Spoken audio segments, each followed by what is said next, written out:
Catherine, on connaît ton combat pour l'Alsace, on connaît un peu moins ton combat aux côtés des bonnets rouges frontaliers, les BRF. En tout cas, dans les deux combats, tu avais une tenue bien particulière. Dès le départ de mon combat auprès des bonnets rouges frontaliers, en 2013, j'avais ma tenue d'Alsacienne. On peut voir ça? Il n'y a pas de problème.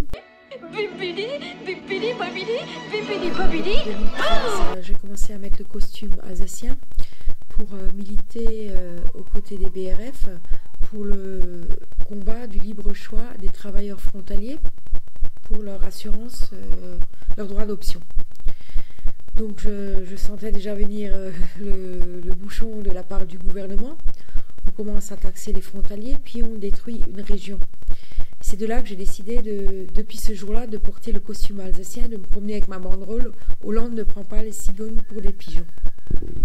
J'ai appris par une connaissance commune qu'à toi seul, tu avais récolté, je crois, plus de 2000 signatures pour une pétition. Si tu peux nous en dire plus.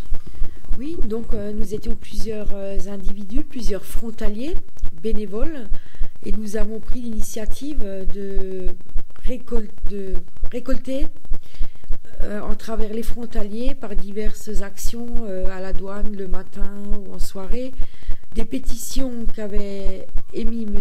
Jean-Luc Reitzer, et nous lui avons apporté plus de 4000 en tout de notre propre initiative. Concernant ton combat pour l'Alsace, donc le premier combat, tu l'avais effectué auprès d'un mouvement, les bonnets rouges frontaliers. Pourquoi avoir agi seul, en solitaire, pour ton combat pour l'Alsace, puisqu'on t'a vu lors de diverses actions, que ce soit à Ensisheim ou à Altkirch, donc avec ton costume alsacien, sur un char devant la prison. Pourquoi cette envie d'être seul? Ben en fait, vous savez, parfois on peut atteindre les gens, il n'y a pas besoin de faire des grosses manifestations ou d'être beaucoup de monde.